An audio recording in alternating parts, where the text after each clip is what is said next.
Subhanallah bihamdihi subhanallahil azim. Subhanallah bihamdihi subhanallahil azim. Subhanallah bihamdihi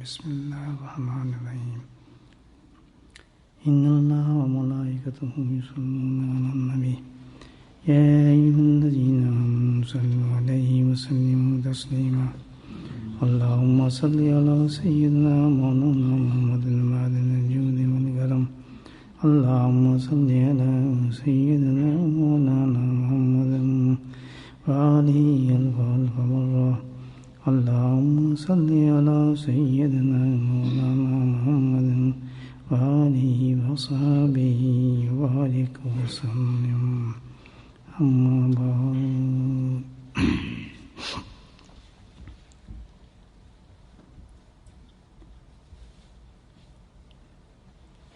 دنیا دکھوں کا گھر ہے، آزمائش کی جگہ ہے۔ انسان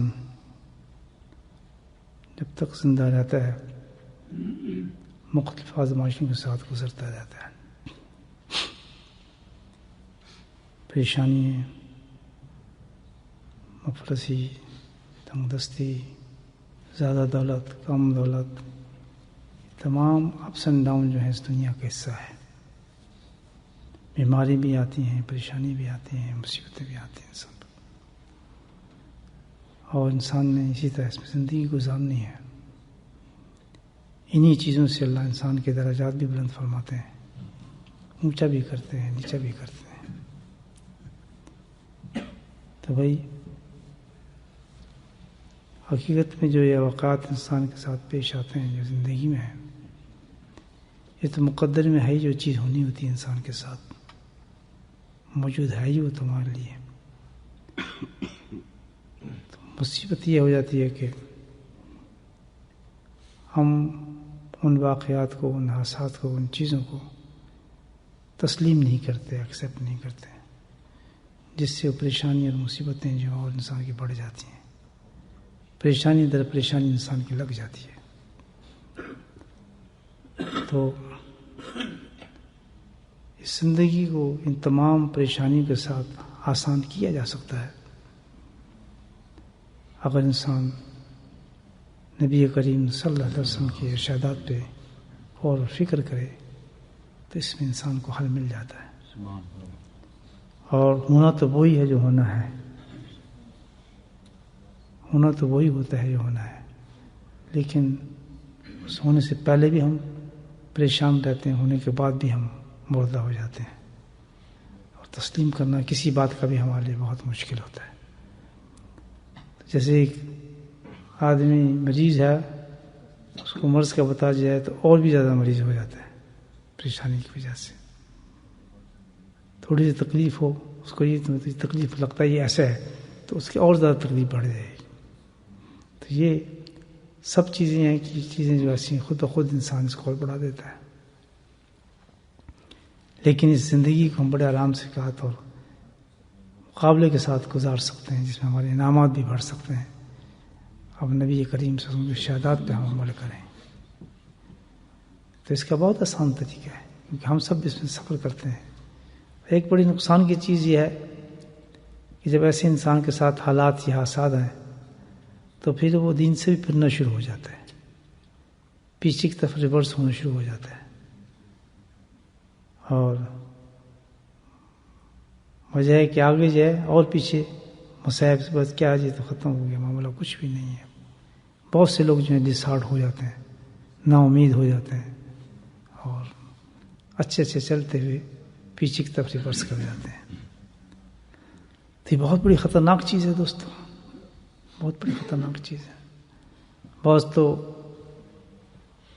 ایسے بھی ہو جاتا ہے کہ لوگ اپنی عبادات کا بھی حوالہ دینا شروع کر دیتے ہیں، دیکھو جی ہم نماز پڑھتے ہیں پھر بھی ہمارے ساتھ یہ ہو جاتا ہے، ہم ذکر کرتے ہیں دیکھیں جی پھر بھی ہمارے ساتھ یہ ہو جاتا ہے، اس سے ہم پہلے اچھے تھے، یہاں تک لوگ کہہ دیتے ہیں پہلے اچھے تھے، کیا فرق پڑتا تھا، ہم نے تو جب سے اچھے کام شروع کیے، توبہ کی، اور مصیبت ہمارے پہ آنا شروع ہو گئی، تو فائدہ کیا ہوا؟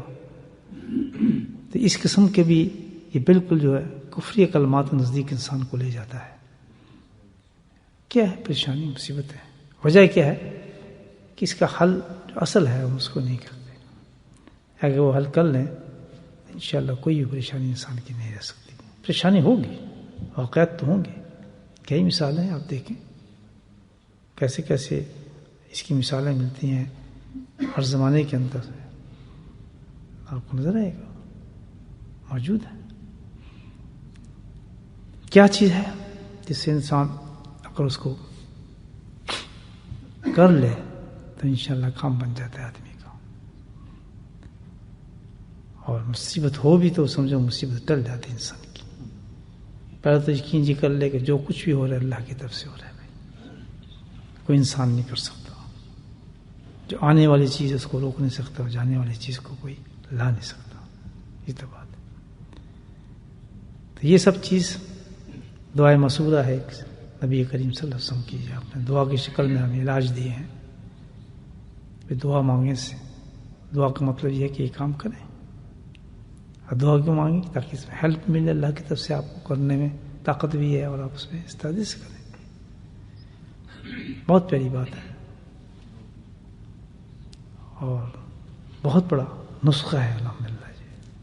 کیا دعا ہے؟ دعا یہ ہے کہ وہی نبی صلی اللہ علیہ وسلم نے دعا مانگی ہے، ہمیں بتائی ہے کہ یا اللہ مجھے یقین کا اتنا حصہ تو ادا کر دے کہ جو کچھ بھی مصائب پریشانی مجھ پر آئیں تو وہ سہنا مجھ پہ آسان ہو جائے۔ کتنی بڑی بات ہے، اب یہ دعا ہے، اور دعا کس نے بتائی ہے؟ نبی کریم سے بتائی ہے۔ تو اس دعا کا اثر یہی ہوتا ہے کہ بڑی سے بڑی مصائب بھی آ جائیں انسان پر، وہ کیا ہے؟ سہل ہو جاتے ہیں، آسان ہو جاتے ہیں انسان پہ۔ وہ کیا چیز ہے جو سہل کرتی ہے، آسان کرتی ہے انسان کو؟ یقین ہے، اللہ پر یقین۔ یقین جتنا ہمارا کم ہوگا اتنی ہی زیادہ پریشانی زیادہ بڑھتی جائیں گی، اور کمی یقین ہے جو مثبت اسباب سے نکل کر انسان اسباب پہ ٹکنا شروع ہو جاتا ہے، اور بھی کیا کہ اسباب بھی پھر وہ غلط اسباب استعمال کرنا شروع کر دیتا ہے اس پریشانی، اس مصیبت کو دور کرنے کے لیے، پھر وہ اسباب بھی اختیار کرنے پہ مجبور ہو جاتا ہے، یا نفس اس کو مجبور کر دیتا ہے جس کو اللہ سبحانہ تعالیٰ نے منع بھی کیا ہو اور حرام کیا ہو، فوربڈن ہو ہمارے یہاں شریعت میں، پھر اس طرف چل پڑتا ہے وہ۔ تو یہ سب کس وجہ سے ہوتی ہے کہ انسان کا یقین جو ہے وہ اللہ پر نہیں۔ یقین کا اتنا بڑا درجہ ہے، ایک صحابی کے قول میں آپ کو بتاتا ہوں، آپ حیران ہو جائے گا انسان سننے کے بعد، لوگوں کو ملتا ہے۔ حضرت کعب رضی اللہ تعالیٰ عنہ فرماتے ہیں کہ یقین جو ہے، اگر اللہ کی عظمت پر کسی انسان کو رائی کے برابر بھی یقین ہو جائے میسر، ذرا ہم سے کمپیئر کریں، کس طرح رائی سمجھتے ہیں؟ رائی چھوٹا سا دانہ ہوتا ہے نا ایک رائی کا، کہ اگر کسی کو اللہ کی عظمت پر رائی کے دانے کے برابر بھی یقین ہو جائے تو وہ شخص ہواؤں میں اڑنے لگے اور دریاؤں پہ تیرنا شروع ہو جائے، اس قدر بلند ہو جاتا ہے وہ انسان۔ دیکھیں یہ ہے یقین انسان۔ تو ہم دیکھیں کہ کس قدر ہمارا یقین کمزور ہے، کتنے یقین کمزور ہے۔ یہ یقین تھا جو صحابہ کرام رضی اللہ تعالیٰ نے ایسی ایسی مصائب اور پریشانی کو بڑے آرام سے سہا اور برداشت کیا۔ حضرت بلال رضی اللہ تعالیٰ عنہ کو کس طرح اکثر سنتے ہیں، یہ معمولی چیز تو نہیں ہے، کہانی نہیں ہے، یہ وہ اشارات ہیں، وہ چیزیں ہیں جو انسانی شکل میں ہمیں عطا کیے گئے کہ ہم ان کی طرف دیکھیں کہ دیکھیں کتنے بلند تھے یہ لوگ، اور کس چیز نے اتنا بلند کیا تھا۔ عام ایک حبشی تھے، غلام در غلام تھے، حضرت بلال رضی اللہ تعالیٰ. امیہ تھا جس کے غلام تھے، اور نبی کریم صلی اللہ علیہ وسلم رات تشریف لے جا رہے گلی میں سے، تو کسی انسان کے رونے کی آواز آئی. آپ رو رہے بہت. آپ اس دروازے تک پہنچے تو اجازت مانگی اندر جانے کی. دیکھا تو ایک کالا سا انسان ہے، بالکل لاغر، پتلا دبلا، اور کانپ رہا ہے جسم اس کا، اور بہت بڑی چکی رکھی ہوئی ہے، اس کے ساتھ گندم کے بہت بڑے دانے رکھے ہوئے ہیں، اور بہت بڑی حالت میں بیچارہ رو رہا ہے. مشفیق عالم رحمۃ اللہ علیہ صلی اللہ علیہ وسلم کے یہ حالت دیکھی تو برداشت نہ کر سکے. پوچھا کہ بھائی تم کون ہو، کیا وجہ ہے، کیوں رو رہے ہو؟ کہتا آپ کون پوچھتے ہیں، کہ مجھے بتاؤ. کہنا میں امیہ کا غلام ہوں، اور وہ مجھ پہ بڑا ظلم کرتا ہے، بہت شدت کا مجھے بخار ہے کئی دنوں سے، کھانے کو میرے پاس کچھ بھی نہیں دیتا، اور بہت ہی زیادہ کمزور ہوں، اور اس نے یہ مجھے دیا ہے کہ تم پیسو، اگر یہ میں پیس نہ سکا تو مجھے مارے گا صبح، اور میری پٹائی بھی ہو گیا، میں پیس نہیں سکتا ہوں اس کو. نبی کریم کی آنکھوں سے اشک جاری ہو گئے اس کو دیکھ کر، بلال کو دیکھ کر. کہنے لگے کہ میں تم سے ایک بات کرتا ہوں، کہ کیا، کہ تم تھوڑا آرام کرو، میں تمہاری طرف سے دانوں کو پیس دیتا ہوں. یہ تھے ہمارے نبی صلی اللہ علیہ وسلم. کوئی تعارف نہیں، کچھ بھی نہیں. حضرت بلال نے دیکھا ایسے انسان بھی دنیا اتنا موجود ہے. وہ تو ظلم کا زمانہ تھا، وہ تو آپ انسانیت کا تو نام و نشان بھی نہیں تھا. تو بڑا حیران ہوا، دیکھنے لگا کہ آپ یہ میرے ٹھکی کہتا میں پیس دیتا ہوں، تم آرام کرو. اس کو بٹھایا، لٹایا، اور نبی کا حسن نے اس چکی کو پیسنا شروع کیا گندم کی. ختم ہو گئی تو اس کو اٹھایا تو کہنے لگا کہ آپ جا تو رہے لیکن ایک خوبصورت انسان، اپنا تعارف تو مجھ سے کرا دیں، میں نے کبھی ایسا انسان نہیں دیکھا، مجھے تو سب ظلم کا پتہ ہے، ایسی انسانیت کا تو پتہ ہی نہیں مجھے. تو آپ نے بتایا، کہا کہ اے بلال، اگر میں نے تجھ سے اپنا تعارف کرا دیا تو تیرے حالات اور زیادہ خراب ہو جائیں گے. کہتے نہیں، آپ اپنا تعارف تو کریں مجھے. کہتے ہیں میں اللہ کا نبی ہوں، محمد رسول اللہ صلی اللہ علیہ وسلم. کہتا آپ نبی ہیں؟ کہتا یہ بلال ایمان لاتا ہے آپ پر، مجھے کس طرح مسلمان کریں گے، وہ کلمات مجھے پڑھا دیں. بلال نے کہا یہ ایک کوششی بات ہو رہی ہے میرے کے اندر. دیکھیں میری یقین کی بات آپ کو بولا ہوں، ایک ایسا انسان جو ظلم کے چکی کے اندر پس رہا ہو.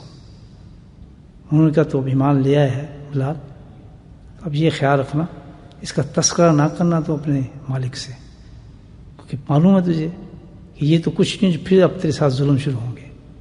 تو اس نے کیا کہا، کہتے وہ تو پہلی بات تھی، اب تو میں آپ کا غلام ہو چکا ہوں، اب یہ کیسے ممکن ہے کہ میں اس خوشبو کو چھپا دوں؟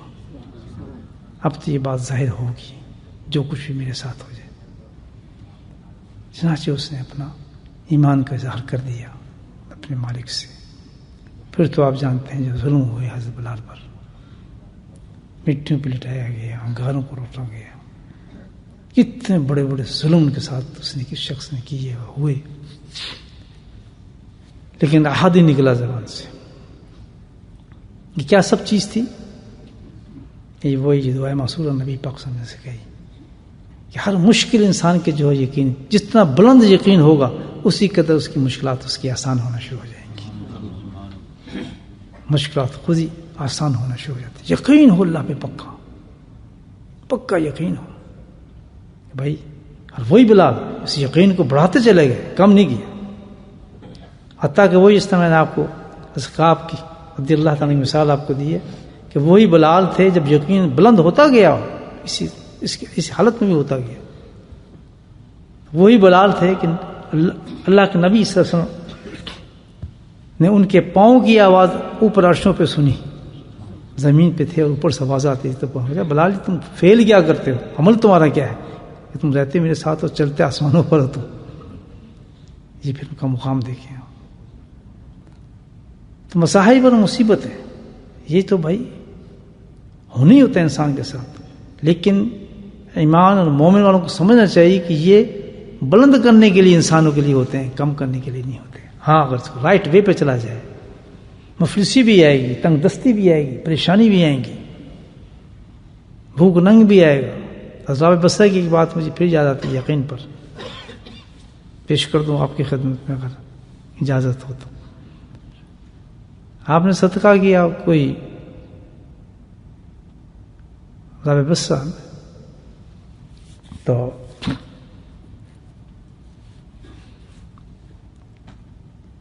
روزہ رکھا ہوا تھا، وہ کھانے کو کچھ بھی نہیں تھا، کنڈی کھڑکی اور وہ تو صدقہ کر چکے تھے تو کچھ تھا. دروازے پہ کسی نے آواز دی کہ بھائی یہ کھانا آیا ہے، روٹی لے لیں. تو باندھی ان کے یہ جاؤ لے لو. کہتے کون لایا کہ جاؤ لے لو. وہ گئی تو انہوں نے کھانا دیا. اس نے پوچھا بصرہ نے کہ بھائی کتنی روٹی ہیں؟ کہتے جی 9. کہتے میرے نہیں، اس کو بولو کسی اور گھر میں ہوں گی، مجھے یہ میرے نہیں ہے کھانا. دوسرے دن پھر وہی ہوا. پھر انہوں نے پوچھا کہ کتنی روٹی لایا ہوں؟ کہ جی باندھی نے کہا 9. اس کے جی میرا نہیں، کسی اور گھر کے لیے ہوگا. تیسرے دن پھر ہوا اور وہ فاقے کے ساتھ رہے. تیسرا دن ہو گیا، انہوں نے نہیں لی روٹیاں، ہاتھ بھی نہیں لگایا. تو تیسرے دن پھر ہوا تو باندھی کہنے لگی کہ ہلکا یہ کب تک ایسے کرتے ہیں کہ میں بھی بھوکی مر گئی ہوں، آپ بھی بھوکی مر گئی ہیں، اللہ تعالیٰ بھیج ہے تو آپ کیوں نہیں لے لیتی ہیں؟ یہ کیا وجہ ہے، اس کی کیا راز ہے، آپ کیوں نہیں لیتی ہیں روٹی؟ کہتے وجہ یہ ہے کہ میں نے 1 روٹی صدقہ کی تھی اللہ کے راہ میں، اور اللہ کا وعدہ ہے کہ 1 کے بدلے میں وہ 10 دیتا ہے. تو یہ 9 روٹیاں آنی تھیں تو میں سمجھ گئی یہ میری نہیں ہے، کسی اور کے لیے ہے. تو باندھی رونے لگی، کہتے ہیں پہلے ہی دن سے 10 آ رہی تھی، 1 میں اپنے لیے رکھ لیتی تھی، تھیں 10 ہی یہ پوری. یہ یقین دیکھیں آپ، یہ ہے ایمان والوں کی شان کہ انسان کا یقین جو ہے اتنا ہی ہونا چاہیے. جب یہ یقین ہوتا ہے تو آپ یہ دیکھ لیں، ہسٹری یہ بتاتی ہے کہ امام حسین جیسے پھر بچے جس طرح شہید کرائے وہ یقین تھا. پھر مصائب اور مصیبتوں کو سمجھتا ہے کہ یہ میرے رب کی طرف سے ہے، اس میں کیا گھبرانا، اور وہ اس کو محسوس بھی نہیں ہونے دیتا. اس میں ایسا ہوتا ہے کہ اس کو ایسی ہے جیسے عام حالات کے اندر انسان ہوتا ہے، دوسروں کے نزدیک وہ بہت مصیبت میں نظر آتا ہے لیکن حقیقت میں ہوتا نہیں ہے. اور کوئی ہمارے جیسے جس کا یقین ہوتا ہے تو ایک سوئی چبھ جائے تو شور مچانا شروع کرتے ہیں زمین آسمان سے، خون کا ایک بوند نہیں دیکھ سکتے اپنی باڈی پر. یہ کیسے ہو گیا؟ میں نے تو ایسے بھی لوگ دیکھے ہیں روتے ہوئے، پوچھنے میں اس دفعہ کرسمس کیسی لگی، باقاعدہ رو رہے ہیں، سر پکڑا ہے، کیا ہوا کہ جی پچھلی کرسمس میں سے اس کرسمس سے جو ہے 100 پاؤنڈ کم ہوئے میرے، اور سیل ہوئی لاکھوں کے حساب سے. اسے افسوس چل رہا ہے کہ 100 پاؤنڈ اس دفعہ کم ہوگا، مزہ نہیں آیا جی کرسمس کا. میں حقیقت بتا رہا ہوں، میں کاروبار کرتا رہا ہوں، مجھے پتہ ہے، ساتھ دکھتا تھا لوگوں دن کی سیل پہ رو رہے تھے کہ بھائی 3 پاؤنڈ آج کم ہو گئے تو بس بہت بڑا حال ہے. اور گھر میں پھر لڑائی فساد اس چیز میں، بیماریوں کو تو کون برداشت کر سکتا. عرض یہ کر رہا تھا بھائی ان سب کا علاج کیا ہے؟ کیا بتایا علاج؟ یقین. آپ بھی ماشاء اللہ اس لائن پہ چل رہے ہیں، یقین کو بلند کریں. یقین بلند ہوتا ہے انسان کا تو اللہ کے ساتھ ماشاء اللہ معاملہ پھر بنتا ہے. انسان کے لیے فائدہ انسان کو ہوتا ہے کہ زندگی گزارنا آ جاتی ہے، بڑے آرام سے گزرتے ہیں. اللہ ان اولیاء اللہ لا خوف علیہم ولا هم یحزنون، قرآن کہتا ہے کہ ولی یہ نہیں ہوتے بھائی جو لمبے لمبے دعوے اور چیزیں کرنے والے، شکل صورت کو چینج کر لینا، لباسوں کو چینج کر لینا، ناموں کے ساتھ لگا دینا، یا عبادت کر لینی، لوگوں کے سامنے بہت کچھ ہونا. ولی دل سے ہوتا ہے. دل سے کیسے ہوتا ہے کہ جو اصل ولی ہوگا ان اولیاء اللہ، اس کی نشانی یہ ہوگی لا خوف علیہم ولا یحزنون. روٹی آ گئی تو اس پہ ان کو کوئی خوشی نہیں آئی تو ہفتے ہفتے آرام سے بیٹھیں، کوئی فکر نہیں کریں گے کسی چیز کا. یہ ہے اللہ کے ولی، اس کو کہا جاتا ہے یہ اللہ کے ولی ہیں. وہ کبھی نہیں بھاگتے رزق کے پیچھے، رزق ان کے پیچھے بھاگتا ہے. ان کو یہ یقین ہوتا ہے کہ جو میرے مقدم میں لکھ دیا گیا ہے وہ میرے تک پہنچ کر ہی رہے گا، اور کوئی دنیا کی طاقت اس کو روک نہیں سکے گا. لیکن بے صبری کی وجہ سے آدمی بھاگنا شروع ہو جاتا ہے، اس سے بے صبر ہوتا ہے، پھر حرام کام شروع کر دیتا ہے، فکر سے پھر جمع کرنا شروع کر دیتا ہے، پھر دولت کو تکیوں میں ادھر ادھر چھپانا شروع کر دیتا ہے کہ کسی طریقے سے جو ہے کلوں اور پرسوں کی فکر میں انسان لگ جاتا ہے. یہ انسان اپنے آپ پہ ظلم کرتا ہے. اتنی پیاری زندگی 40 سال 50 سال نے دیے، کتنی ہم روا روی بے روی کے ساتھ گزارتے ہیں. آپ سوچیں کس اصول، یعنی خود کس قدر پریشان ہم اپنی زندگی گزارتے ہیں بلا وجہ باتوں میں. کتنا یقین اللہ پاک نے دلایا کہ رزق تجھ تک پہنچے گا، کپڑا تجھ تک پہنچے گا، وہ چیز تجھ تک پہنچے گی، لیکن بے صبر اتنے کہ نہیں، شاید نہیں پہنچے گا، نہیں آئے گا. یہی چیز ہے جو انسان کو یقین کہتے ہیں. تو میرے بھائی، اس یقین کو ہے بھی نہیں، اور دوسرا ظلم ہم کیا کرتے ہیں، اس پہ محنت بھی نہیں کرتے، کوشش بھی نہیں کرتے کہ اس یقین کو بڑھائیں. ہمیں پتہ ہی نہیں یقین کو بڑھانا بھی چاہیے، گھٹتا بھی، اونچا بھی ہوتا ہے، نیچے بھی ہوتا ہے. یہ حدیث سنی نہیں ہم نے کبھی، اس پہ سنی ہوگی تو کبھی غور ہی نہیں کیا. کتنا بڑا کلو ہے یہ، کتنا بڑا علاج ہے انسانیت کو. مجھے آپ بتائیں کتنا بڑا انسان کا علاج ہے کہ اپنے یقین کو اللہ تعالیٰ مجھے یقین کا اتنا ہی حصہ دے دے. یعنی پورا نہیں مانگ رہے، یہ بھی چھوٹا ہی حصہ ہے. یقین کا اتنا حصہ مجھے دے دے کہ مجھ پہ جو دنیا میں پریشانی ہے وہ آسان ہو جائے، سہل کرنا، برداشت کرنا. مجھے پتہ نہ چلے کیا ہے. پتہ نہیں جو یقین بڑھ جائے تو پھر تو کیا ہوتا ہے اس کا. جو میں نے بتایا آپ، وہ تو ہوا میں اڑتے ہیں، انسان سمندر میں تیرتے ہیں، اتنا بلند یقین رہتا ہے. لیکن ہم اتنے ہمت ہار بیٹھے ہیں کہ ہم نہیں ہو سکتے. اس بہت یہ تو بڑے آدمی کر سکتے ہیں، بڑی عبادت سے ہوتا ہے. کوئی ایسی بات نہیں. ہمت کرے انسان. حضرت فرما دیتے اگر تم ہمت کرو گے تو رحمت بھی ہوگی. یہ فکر تھا بہت پسند، میں آج تک اپنے دل پہ لکھا ہے. اگر تم نے ہمت کی تو اللہ کی رحمت بھی ہوگی، تم نے ہمت نہیں کی تو اللہ کی رحمت بھی نہیں ہوگی. ہلتے ہی نہیں ہے. ہمیں اتنی نا امید ہے کہ ہمیں اللہ کی رحمت یقینی ہم پہ اللہ کی رحمت ہوگی. ہمت کرو. ہمارے طرف مت، اگر کسی چیز پتہ چلتی ہے کس چیز سے کام ہو رہا ہے اس کو حاصل کرو. زندگی دی اللہ پاک نے، ایک صحت دی ہے، ایمان دیا ہے.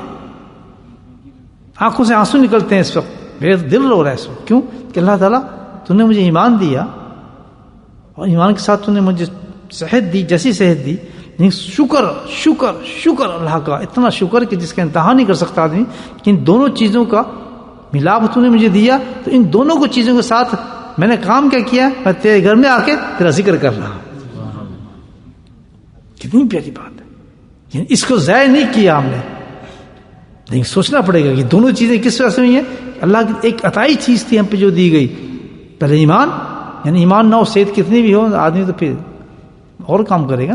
لیکن اللہ نے ایمان دیا، ایمان کے ساتھ صحت دی، کوئی رکاوٹ بیچ نہیں رکھی. الحمدللہ سبحان اللہ. اس سے کرم یہ فرمایا کہ اللہ نے توفیق دی، اشارہ دیا، ہم نے اس کو قبول کیا، اللہ گھر میں آ کے اس کا ذکر کیا. یہ ہے کہ ضائع کر دیں انسان اس کو کسی اور گاؤں میں، کسی اور مقصد میں. تو ہمت کرے انسان. میرے بھائیو، ہمیں ہمت کرنی چاہیے. کتنے سال ہمارے گزر گئے ہیں، ہمارے یقین کا ایک انچ بھی نہیں بڑھتا، بلکہ نیچے چلا جاتا ہے. تھوڑا سا معاملہ آ جاتا ہے، جو اوپر ہے وہ بھی نیچے چلا جاتا ہے. جو نمازیں پڑھ رہے ہیں وہ بھی ڈاؤن ہو جاتی ہیں.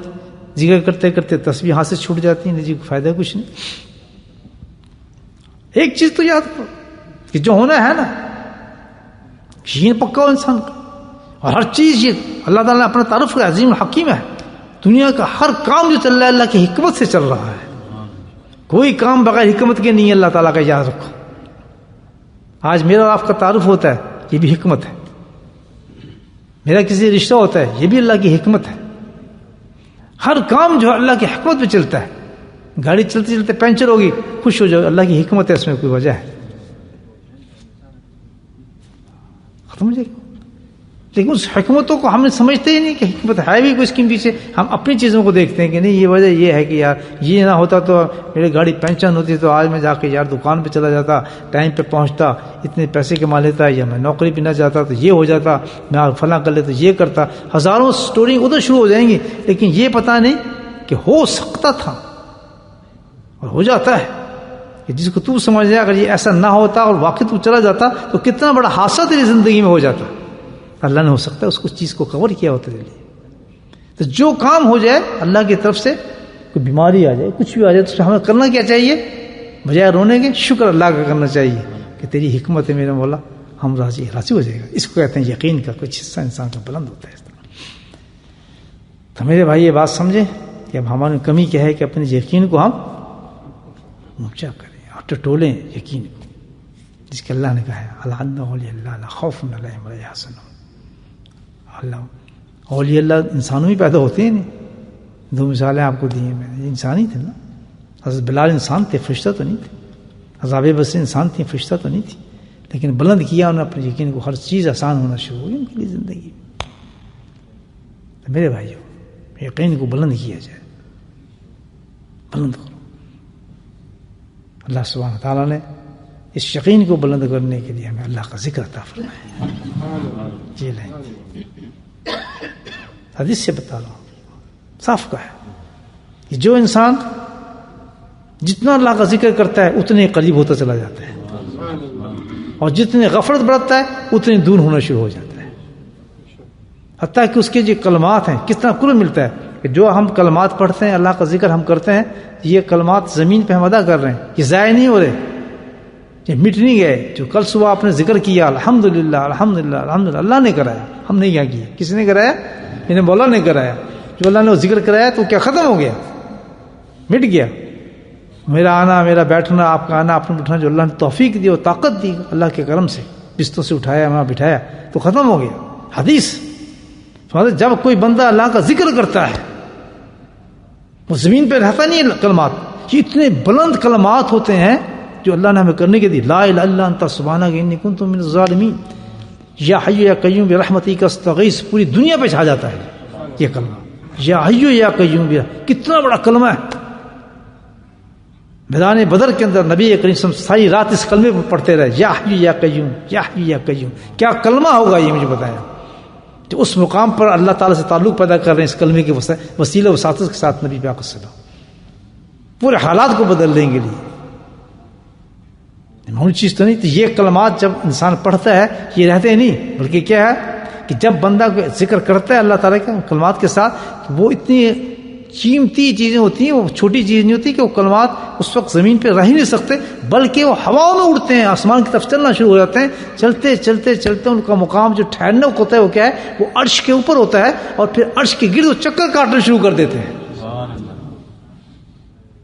عرش کے گرد چکر کاٹتے ہیں وہ کلمات، جو ذکر ہم کرتے ہیں وہ چکر کاٹتے ہیں، اور خالی نہیں کاٹتے. جس کے منہ سے نکلے ہوتے ہیں اس انسان کا ذکر کرتے ہیں وہ چکر کاٹتے ہیں. کتنے بدقسمت ہیں ہم لوگ، بتائیں کہ کیسی نعمت اللہ نے دی ہیں. کھانے کو دیتا ہے، سونے کو نیند دیتا ہے، ہمیں شعور دیتا ہے، ایمان دیا، تسلی دی، تسکین دی. چھوٹی چھوٹی باتیں فکر کر کے ہم چیز چھوڑتے ہیں، پھر بھی اللہ کو یاد نہیں کرتے. اندازہ لگے یاد بھی کرتے تو ہزاروں بات سے، ہزاروں چیزوں لے کے ذکر کر رہا ہوں ولی کب بنوں گا، ذکر کر رہا ہوں یہ کام میرا کب ہوگا، ذکر کر رہا ہوں مجھے خلافتیں کب ملیں گے، ذکر کر رہا ہوں میرا مقام یہ کب ہوگا، میرا فلاں کب ہوگا، سب وہ کب ہوگا. ہر بس یہ فکر انسان کو. اللہ کے بندو ہم جو ذکر کر رہے ہیں شکر یہ کریں کہ اللہ اپنا نام ہمارے زبان سے نکال رہا ہے.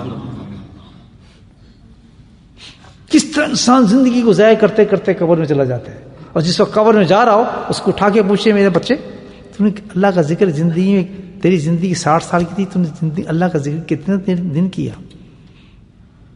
یہ دنوں کا ہے ہی نہیں ذکر، یہ گھنٹوں کا ہے ہی نہیں ذکر.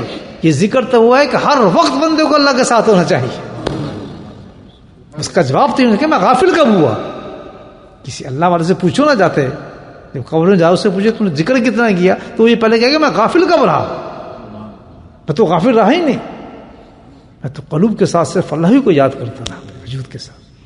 7 لطائف جو انسان کے اندر اللہ پاک نے دیے ہیں عالم امر کے. کوئی جسم کا حصہ ادھر ادھر ادھر ادھر ادھر ادھر، کوئی حصہ چھوڑے نہیں حق ادھر. جب ادھر آیا تو پورا جسم. مجھے بتائیں جو ذکر اس قدر حاوی کر دیا گیا ہو انسان کے اندر، اور وہ جب ذکر کرے، ذکر کرنے والا ذکر کرے گا تو مجھے بتائیں کس وقت وہ غافل رہ سکتا ہے. یہ نہیں کرے گا، یہ کرے گا، یہ نہیں کرے گا، یہ کرے گا، یہ نہیں کرے گا، بال کریں گے، وہ ہر وقت ذاکر ہوتا ہے میرے واسطے. کتنی بد قسمتی ہے انسان کہ سوچتا بھی نہیں. نہ اس میں ہم محنت کرتے ہیں، کسی اللہ والے کے پاس جائیں، یہ کیسے ذکر ہوتا ہے، یہ ہمیں بھی سکھا دیں، ہم نے ذکر کرنا ہے. کوئی ضرورت نہیں ہمیں اس چیز کی، نہ کسی مرد کو نہ کسی عورت کو. بس دنیا کی بات بتائے جائیں. ذکر کے معاملے میں پیچھے دنیا ہوگی، اس میں بھی دنیا تلاش کرتے ہیں لوگ. مصیبت ہو جاتی ہے کسی کو ذکر بتانا بھی. آج کل تو مرید کرنا بھی ایک ہیڈک کہ اس لائن سے نکال کے دنیا کے بعد یہ کب ہوگا جی، ہمارا فلاں کب ہوگا جی، ہمارا اس کے لیے کب ہوگا، تو وہ کب ہوگا، تو یہ کب ہوگا. عجیب دنیا ہے. ورنہ تو الحمدللہ آدمی کو اللہ کا راستہ مل جائے تو زندگی بھر آدمی اس شخص کا احسان بھول ہی نہیں سکتا جس نے اللہ کا نام دل میں ڈال دیا. اور کیا چاہیے اس سے بڑی، اور کیا چیز، دولت، کون سی تمہیں دولت چاہیے؟ سب کچھ خدا سے مانگ لیا، تجھ کو مانگ کر اٹھتے ہی نہیں ہاتھ بھی اس دعا کے بعد. جب اللہ ہی مل گیا، ہاں اللہ ہی دے دیا، تو اب اللہ کو تو ساتھ دوستی لگاؤ، بڑھاؤ اس کو، بڑھاؤ اس کو. نہ غفلتوں میں لیٹوں میں دوستو، ایک دن آنے والا ہے، بہت جلد آنے والا ہے. پتہ نہیں کہاں آئے گا، اس ملک میں آئے گا، میرا آسٹریلیا میں آئے گا، کینیڈا میں آئے گا، آپ کو پتہ نہیں انڈیا میں آئے گا، پاکستان میں آئے گا. کہاں ہم گئے ہوں گے سیر سپاٹے کے لیے، ملنے گئے ہوں گے. ہزاروں دفعہ سنتے ہیں جی فلاں آدمی ادھر گیا تھا جی، وہ تو بیچارہ دبئی گیا تھا تو پتہ چلا دبئی میں انتقال ہو گیا، وہ تو مال لینے گیا تھا وہیں ختم ہو گیا. فلاں آدمی فلاں جگہ گیا تھا جی، وہیں کوئی میری مٹی کو اور آپ کی مٹی کا کچھ پتہ نہیں، کوئی پتہ نہیں. کس قدر غافل ہو کے ہم اپنی زندگی کو گزار رہے ہیں دوستو. تو سب سے بڑی چیز جس سے پہچان ہوگی وہ ذاکر کی پہچان ہوگی کہ یہ آ گیا، زندہ انسان تھا، دنیا میں زندہ رہا، اب بھی زندہ ہے یہ شخص. مرنے کے بعد اس کا تعارف ایسا کرایا جائے گا. لا خوف علیہم ولا هم یحزنون. نہ زندگی میں ان کو خوف ہوتا ہے، نہ مرنے کے بعد ان کو کوئی خوف ہوگا. نہ زندگی میں کوئی غم ہوتا ہے، نہ مرنے کے بعد ان کو کوئی غم ہوتا ہے. ذکر کرنا چاہیے دوستوں نے. آج یہ جس پہلو سے ہم نے ذکر کی بات کی ہے، کس چیز سے، ذکر سے کیا چیز ہم نے بلند ہو جاتی ہے، ہماری یقین بلند ہوتا ہے. ذاکر جو ہوگا، ذکر کرنے والا، اس کو مصیبتیں کم برداشت کرتا ہے. ہو کیوں ہو رہا ہے جی، کیوں ہو گیا جی، میرے ساتھ کیوں ہو گیا، اس کے ساتھ کیوں نہیں ہو رہا، اس کے ساتھ، یہ سب ختم ہو جاتا ہے ڈرامے. ذاکر کے ساتھ جب کچھ ہوتا ہے تو کہتا ہے الحمدللہ تو قسمت میں لکھا تھا، ہونے ہی تھا، اللہ تعالیٰ بہتر کرے گا. فرق اتنا جی ہو گیا نقصان، فلاں نقصان ہو گیا، یہ ہو گیا نقصان، کہتا ہے یہ تو نقصان ہونا ہی تھا، اب کیا کریں. صبح ذکر کرتے ہیں، دل سے نکالتے ہیں غم کو، کیا کر سکتے. یہ تو جانا تھا. جب آ رہا تھا اس وقت کچھ نہیں سوچا، آ رہا ہے نا ایسے، تو نہ کوئی غم کی فکر ہو، نہ کسی خوشی کی فکر ہو. میرے حضرت فرماتے تھے رحمہ اللہ، نہ کسی آنے والے کی خوشی، نہ جانے والے کا غم. بہت اچھی بات تھی. ہے ہی نہیں تھا، نہ فکر تھا، نہ غم تھا ان کے سینے کے اندر. کھانے کو ایک ہفتے روٹی ہی نہیں تھی، ایک ہفتے کھانا نہیں ہوتا تھا ان کے گھر میں، چولہا نہیں چلتا تھا. لیکن کبھی ہم نہیں دیکھا کہ ان کی نماز ختم ہوئی ہو، یا ان کو معمولات ختم ہوئے ہو، یا ان کی نشست نہ ہوئی ہو، یا صبح کا ذکر نہ ہوا ہو، یا شام کا ذکر نہ ہوا ہو، یا کوئی مجلس نہ ہوئی ہو جو ان کے روز ممل تھا. نہیں، مجلسیں پوری ہو رہی ہیں، پتہ چلتا ہے کہ پورا ہفتہ کھانا نہیں تھا ان کے گھر میں. نہ ہی کسی مانگنا، نہ کسی سے کہنا. سخت ترین بیمار، جسم کہاں پر آ گئے. جمعرات کا دن تھا، کھڑے ہوئے تو گرنے والے تھے. کچھ کہہ فرماتے تھے، ضرور تھوڑے ارشادات فرماتے تھے ذکر سے پہلے. مجھے بھی یہ حکم دیا تھا کہ ضرور بولا کرو، جب یہ ناچیز آتا جاتا تو کچھ نہیں، مجھے تو بولنا بھی نہیں آتا، نہ کوئی علم، اس لیے ان کے حکم سے میں کچھ بولتا ہوں آپ کے سامنے، ورنہ میں نہ بولوں. حکم تھا کہ کچھ ضرور بات کرنا. تو پتہ چلتا ہے کہ تصرف ان کا ہوتا ہے، بات میں کر رہا ہوتا ہوں. انہوں نے مجھے کہا تھا، بولتا ہوں، میں کہتا ہوں حضرت آپ ہی نے کہا تھا، آپ ہی کی تصرف سے بات کروا. شرم آتی ہے. بڑے بڑے عالم بیٹھے ہوتے ہیں، اچھے اچھے عالم ہوتے ہیں، حافظ قاری، اتنے بڑے بڑے درجے کے لوگ، نیک سارا لوگ ابھی بھی میرے سامنے بیٹھے ہیں. کتنی شرم کی بات ہے کہ مجھ جیسا نالائق، گناہ گار، سیاہ کار، بدکار آدمی باتیں شروع کر دے کرنا. کتنی بے ادبی ہے. بہت سوچنا پڑتا ہے. شرم سے پسینہ پسینہ ہوا ہوتا ہوں میں تو جا کے اتارنی پڑتی قمیض بھی اور بنیان میں. صحیح بتا رہا ہوں، بہت شرمشار ہوتی. کتنے بڑے بڑے عالم، نیک سوالہ اچھے لوگ بیچارے بیٹھے ہوتے ہیں، میں ٹینٹ لگا ہوتا ہوں. فرق یہ ہے کہ نہیں بولوں گا تو پیچھے سے کھچائی نہ ہو جائے. لیکن حضرت حکم تھا مجلس پہلے کرنی ہے تو تم نے کچھ بات کرنی ہے. میں کہا میں بات کیا کروں گا, مجھے بتائیں حکم کیا دیا حضرت. میں کہا جی ٹھیک ہے میں کوشش کرتا ہوں بات کرنے کی, کبھی کی تو نہیں. خود دوسرا آ گیا کہ تم نے اس دفعہ جمعہ بھی پڑھانا ہے اور خطبہ بھی دینا ہے. مارے گئے یہی نہ بتاتا تو اچھا تھا. خطبہ بھی دو جمعہ بھی پڑھاؤ. میں کہاں سے خطبہ پڑھوں. میں نے اللہ سے دعا کی, لیٹ گیا, سو کے اٹھا تو پورا خطبہ یاد تھا. میں کچھ جمعہ پڑھا دیا, خطبہ سنا دیا. لوگ کتابیں دے رہے ہیں, کتاب کی ضرورت نہیں, ویسے شروع کرتا ہوں اللہ مالک. تو یہ ہوتا ہی یہی ہے اس راستے کے اندر. الحمدللہ یہ سب کچھ اللہ کے فضل سے چلتا ہے. سب اللہ کا فضل ہے, اس کا کرم ہے. آپ بیٹھے ہیں, میں بول رہا ہوں, یہ بول, کسی کا کوئی کمال نہیں, کسی کا کوئی کمال نہیں, کوئی کمال نہیں. میرا آنا, آپ کا بیٹھنا, میرا بولنا, سب میں بتا رہا, میں تو جوتوں کی خاک بھی نہیں ہوں. میں انتہائی شرمسار ہوتا ہوں, پسینے پسینے ہو جاتا ہوں اتنے اچھے اچھے لوگوں کو دیکھ کے. لیکن یہ کہ بھائی دیکھیے کہ اللہ کا فضل حکم حضرت کا تو بولنا پڑتا ہے. تو یہ کمال کسی کا نہیں ہوتا دوستو. بھی میں عالم ہو گیا, میں فلاں ہو گیا, میں ایسے بولتا ہوں, بہت تقریریں کرتا ہوں, یہ کرتا ہوں, کچھ نہیں کسی کا. بس اللہ کے ہو جاؤ دوستو, اللہ کے ہو جاؤ. نہ کوئی تکلیف رہے گی انشاءاللہ, نہ کوئی غم رہے گا. اور اس کے لیے بتایا نا, بڑی اچھی حدیث بتائی کہ اللہ کا ذکر کرنے والا ہنستا ہوا جنت میں داخل ہوگا. کیا خوبصورت حدیث ہوتا ہے. کیوں بھائی وہ ہنستا, اس کو غم نہیں ہوگا, اس کے اتنے غم دنیا کے اس کے کہاں چلے گئے. کہتے یہی تو مزہ ہے, وہ دنیا میں ہنستا رہتا ہے تو ہنستا ہی چلا جائے گا جنت. اللہ پاک ہمیں اچھا ذکر کرنے والا بنا دے. ہمت کریں, ہمت کریں گے تو اللہ کی رحمت ہوگی, ضرور ہوگی, ضرور ہوتی ہے. جو طریقہ بتا دیا جائے, آپ کا شیخ بتائے, اس طریقے پہ قائم ہو جائیں اور بسم اللہ کر کے اس پہ چل پڑیں. انشاءاللہ جو جو باتیں حدیث میں آئی ہیں اللہ کے فضل سے وہ سارے انعامات ملیں گے اللہ کے فضل سے. اللہ تعالیٰ مجھے بھی توفیق نصیب فرمائے اور آپ حضرات کو بھی. چلیں تو دوشی پڑھ لیتے ہیں.